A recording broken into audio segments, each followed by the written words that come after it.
যারা আনন্দে মেতেছেন তৃণমূল কংগ্রেসের পার্টি অফিস ভাঙা হচ্ছে বলে, আর যারা বলছেন অবৈধ, 15 তারিখ হিয়ারিংয়ের জন্য ডাকা হয়েছিল, সেখানেও আমাদের প্রতিনিধিরা গেছিল এবং কিসের বেসিসে কমপ্লেনটা ফাইল হয়েছে, কমপ্লেনের একটা কপি চাওয়া হয়েছিল, সেই কমপ্লেনের কপি জেলা প্রশাসন দিতে পারেনি। এই গত 15 তারিখের কথা বলছি, আজ থেকে 2 দিন আগে, আজকে 18 তারিখ। 2 দিনের মধ্যে একদম একতলা দুতলা বুলডোজার দিয়ে প্রায় ভেঙে গুড়িয়ে দেওয়া হয়েছে। এবং সেখানে খালি জেলা প্রশাসনের লোক নয়, মানে পুলিশ বা বিডিও বা বিএলআরও, খালি সরকারি আধিকারিক নয়, বিজেপির নেতারা বিজেপির ঝান্ডা নিয়ে গেরুয়া ফেট্টি মাথায় বেঁধে গেরুয়া উত্তরীয় পরে মুখ ঢেকে সেই পার্টি অফিসে ঢুকে তাণ্ডব লীলা চালিয়েছে। এই সব ভিডিও আমাদের কাছে রয়েছে। আমরা এক্ষুনি চিফ জাস্টিসের মহামান্য প্রধান বিচারপতি যিনি ওএসডি রয়েছেন তাকে একটি ইমেল পাঠিয়েছি, সমস্ত ভিডিও অ্যাটাচ করে হাইকোর্টের দৃষ্টি আকর্ষণ করে যত দ্রুত সম্ভব আমরা চেষ্টা করব এই মামলা মেনশনিং করে শুনানি করা এবং সুপ্রিম কোর্ট অব্দি আমরা যাব। ভিডিওয় যাদের দেখা গেছে তারা কেউ কিন্তু বাঁচবেন না, আইনের হাত অনেক দূর। যদি ভাবেন যে বিজেপির নেতারা আমাদের বাঁচাবে, আর যারা তৃণমূলের পার্টি অফিস ভাঙছেন, আমি তাদের বলবো যে অনেক অত্যাচার তো করেছেন তৃণমূল কংগ্রেসের নেতাদের উপর, কর্মীদের উপর, পার্টি অফিস ভাঙা, গুড়িয়ে দেওয়া। যে ধারায় যে আইনে আজকে পার্টি অফিসগুলো ভাঙা হয়েছে না, একই আইনে কিন্তু যখন আবার সরকার পাল্টাবে, বিজেপির একটা পার্টি অফিস বাংলায় থাকবে না। আমি হুঁশিয়ারি দিচ্ছি না, যে আইনে আপনি ভেঙেছেন একই আইন প্রযোজ্য করেই ভাঙা হবে। যারা তৃণমূল কংগ্রেসকে ভাবছে যে দুর্বল করব, দল ভেঙে তৃণমূল কংগ্রেসকে শেষ করে দেবো, আগুনে জ্বালিয়ে দেবো, সেই আগুনের স্ফুলিঙ্গগুলো থেকে তৃণমূল কংগ্রেস আবার জন্ম নেবে মমতা বন্দ্যোপাধ্যায়কে সামনে রেখে। যারা প্রশাসনকে ব্যবহার করে মিথ্যা মামলায় কর্মীদের ফাঁসানোর চেষ্টা করছে, আমরা প্রায় 2 মাস ধরে এখানে মমতা ব্যানার্জির বাসভবনে এবং তৃণমূল কংগ্রেসের সেন্ট্রাল অফিসে রয়েছি।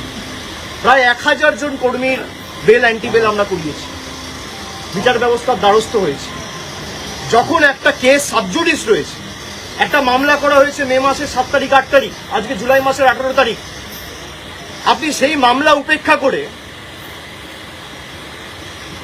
নিজের ক্ষমতা প্রদর্শন করতে গিয়ে, নিজের হাতে কত ক্ষমতা সেই দেখাতে গিয়ে বুলডোজার মডেল, ভোটের আগে ছিল অন্নপূর্ণা ভান্ডার আর ভোটের পরে বুলডোজার, এই হচ্ছে বিজেপির প্রকৃত স্বরূপ। তো যারা ভাবছেন বুলডোজার চালিয়ে তৃণমূল কংগ্রেসকে ধমকে চমকে দমিয়ে রাখবো, তৃণমূল কংগ্রেস আরো শক্তিশালী হবে। আর আপনি বাড়ি ভাঙুন, পার্টি অফিস তো মন্দির আমাদের কাছে। যদি কেউ ভাবে পার্টি অফিস ভাঙে, যদি কোনো অবৈধভাবে সরকারি জায়গা দখল করে পার্টি অফিস কেউ করে, সে পার্টি অফিস আপনারা যথাযথ সরকারি ব্যবস্থা নিতে পারেন, আমার কিছু বলার নেই। কিন্তু এই জায়গাটা তো সরকারি নয়, কিনে অফিস বানানো হয়েছে, তার প্ল্যান রয়েছে, বৈধ নথি রয়েছে, সব হাইকোর্টে আমরা জমা দেবো। তারপরেও আপনারা ক্ষমতা দেখাতে গিয়ে যে পার্টি অফিস ভেঙেছে, প্রত্যেক ক্রিয়ার সমান এবং বিপরীত প্রতিক্রিয়া আছে, এটা বিজেপির নেতারা যেন ভুলে না যায়। আর ঈশ্বর সৃষ্টিকর্তা সর্বশক্তিমানের আশীর্বাদে যদি বেঁচে থাকি, ওই যে বললাম যে আইনের যে ধারায় আপনারা এই অত্যাচারগুলো করেছেন, একই আইনের একই ধারায় 31-এ ফিরিয়ে দেবো, সুদ সমেত, কথা দিয়ে গেলাম। বিজেপি নেতারা লাড্ডু বিতরণ করছে দোকানে গিয়ে, করুক, তার মানে বিজেপির নেতারাই এর পিছনে রয়েছে, প্রত্যক্ষ বা পরোক্ষ মদত বিজেপির নেতাদের রয়েছে। বিজেপির নেতারা ঘোষণা করে দিচ্ছে এবং তাদেরকে উইটনেস হিসেবে নিয়ে যাওয়া হচ্ছে ভিতরে। আজকে সেই পার্টি অফিসের ভিতরে যদি কিছু প্ল্যান্ট করে দেওয়া হয়, তার দায় কার? যিনি আমার বিরুদ্ধে ক্যান্ডিডেট হয়েছিলেন, 2বার ল্যাজে গোবরে হেরেছে, তাকে উইটনেস হিসেবে বিজেপি নিয়ে গেছে। পার্টি অফিস যখন ভাঙা হচ্ছে, ভিতরে যখন মালপত্র নিয়ে আসা হচ্ছে, বিজেপির গেরুয়াধারী, গেরুয়া পতাকা, গেরুয়া উত্তরীয় পড়া গুন্ডারা মুখ ঢেকে, আপনারা তো দেখিয়েছেন, বেসিন, ফার্নিচার সব ভেঙে দেওয়া হচ্ছে, পৈতৃক সম্পত্তি এদের। আমরা বিচার ব্যবস্থার উপর আস্থা রেখেছি এবং আমরা হাইকোর্টের দৃষ্টি আকর্ষণ করে এই মামলা নিয়ে আগামী দিন হাইকোর্টে যাব। এবং যাদের ভিডিওতে দেখা গেছে, হাইকোর্ট সুপ্রিম কোর্ট করে যত দূর যাওয়ার যাবো, এদের ব্যবস্থা ঠিক করবো আইনত। আপনি যার কথা বলছেন তিনি বলছেন সেখান থেকে নাকি বুথ দখলের ষড়যন্ত্র হতো। বুথ দখলের ষড়যন্ত্র হতো তৃণমূলের পার্টি অফিস থেকে। বিজেপির কোন বুথের এজেন্ট বুঝতে পারেনি, তার তালিকাটা দিতে বলুন না। স্ক্রুটিনির সময় সে তালিকা দিতে পারেনি কেন? 2024-এ যখন নির্বাচন হয়েছে, তার 2 দিন পরে স্ক্রুটিনি হয়। স্ক্রুটনিতে অভিযোগগুলো তোলেনি কেন? আর যদি অভিযোগ তোলে, স্ক্রুটনি তো তৃণমূল কংগ্রেস ক্লিয়ার করে না, নির্বাচন কমিশন ক্লিয়ার করে, রিটার্নিং অফিসার তৃণমূল কংগ্রেস, রাজ্য সরকার, তৃণমূল সরকার অ্যাপয়েন্ট করে না, জাতীয় নির্বাচন কমিশন অ্যাপয়েন্ট করে। তাহলে তারা করতে পারেনি কেন? জিজ্ঞেস করুন। নাচতে না জানলে উঠোন বেকা। 14 দাঁড়িয়েছিল গোয়ারা হেরেছে, 24 দাঁড়িয়েছিল গোয়ারা হেরেছে। প্রতিহিংসার রাজনীতি। গোয়ারা হেরেছে বলে আজকে প্রতিশোধ নিতে নেমেছে। এর বিচার মানুষ করবে, চিন্তা করার কারণ নেই। আমার মানুষের উপর ভরসা, আস্থা রয়েছে। আর বাকি যদি কোনো প্রশ্ন হয় কুণাল ঘোষ আছে। 21 जुलाई पहले देख रहा है नितिन को तो धार्मिक से मदन मित्र भी ज्वाइनिंग किया हुआ है, आप दोनों को तो ज्वाइनिंग किया, क्या बोलेंगे? नहीं, वो सबका अपना अपना मत है, हक है।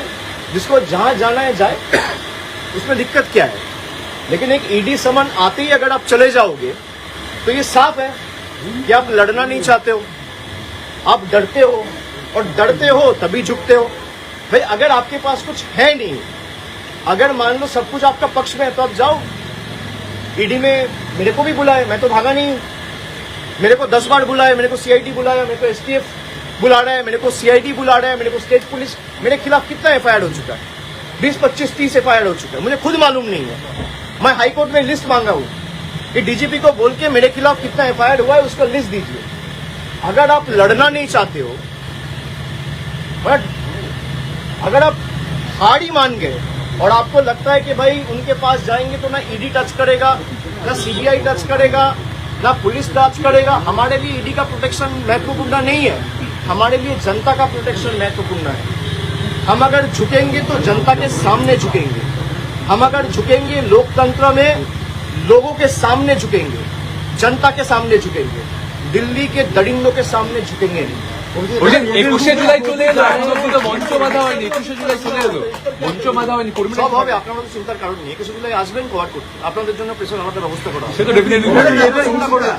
মঞ্চটা ঠিক হয়ে যাবে। दादा रेबल ग्रुप में जो भी एमएलए जा रहे हैं, एमपी जा रहे हैं, आपके ऊपर ही मतलब दोषी ठहरा रहा है आपको कि आपकी वजह से हमने रेबल ग्रुप ज्वाइन बीजेपी किया। का स्क्रिप्ट है ना, वही बोलोगे तभी तो पुलिस से बचे रहोगे। अगर आप अभिषेक बनर्जी को 4 गाली नहीं दोगे तो पुलिस आपको नहीं छोड़ेगा। अगर आप गाली दोगे तभी आप बचे रहोगे। जो 4 तारीख के बाद जा रहे हैं, 4 तारीख के पहले चला जाता, मैं तो पहले भी था। भाई 24 में पार्टी जीत के आया, 29 आसन पार्टी जीता, तो अगर हार का जिम्मेदारी अभिषेक बनर्जी का है, 24 में जीत का जिम्मेदारी भी अभिषेक बनर्जी का है। मानोगे?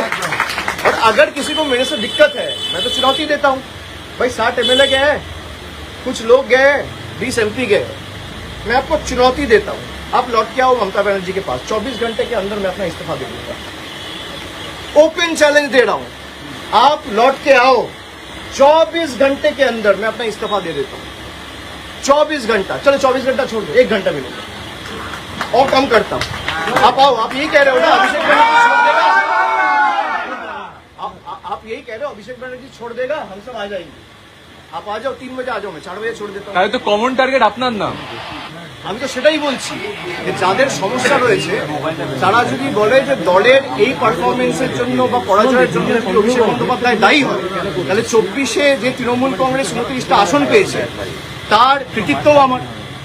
যদি ডিসক্রেডিট আমার হয়, হারে, তাহলে জেতার সময় ক্রেডিটও আমার। আর যাদের আমাকে নিয়ে সমস্যা তাদেরকে অনুরোধ করব যে মানুষ বোকা নয়। আজকে 18 তারিখ, আপনি 19 তারিখ আসুন, 20 তারিখ আসুন, 21 তারিখ আসুন, যবে আসার আসুন, আজকে চলে আসুন। আপনারা ফিরে আসুন, আমি 1 ঘন্টার মধ্যে ইস্তফা দিয়ে দিচ্ছি। কেউ আসবে না। ডিল হচ্ছে ওদিকে যাও, অভিষেক ব্যানার্জিকে গালাগালি দাও, তোমাকে বেঁচে থাক, তোমাকে বাঁচিয়ে রাখবো, ইডিও ধরবে না, সিবিআইও ধরবে না। যাদের বিরুদ্ধে ভুড়ি ভুড়ি অভিযোগ তারা এখন হয় পুলিশের কাছে ধৃত, না হলে বালিশ চাটা ঋতব্রত। এই দুটো ছাড়ার উপায় ওই যে ভয়েস ক্যাম্পেইন, ভয়েস ক্যাম্পেইনটা লাস্ট কোশ্চেন। ঠিক আছে।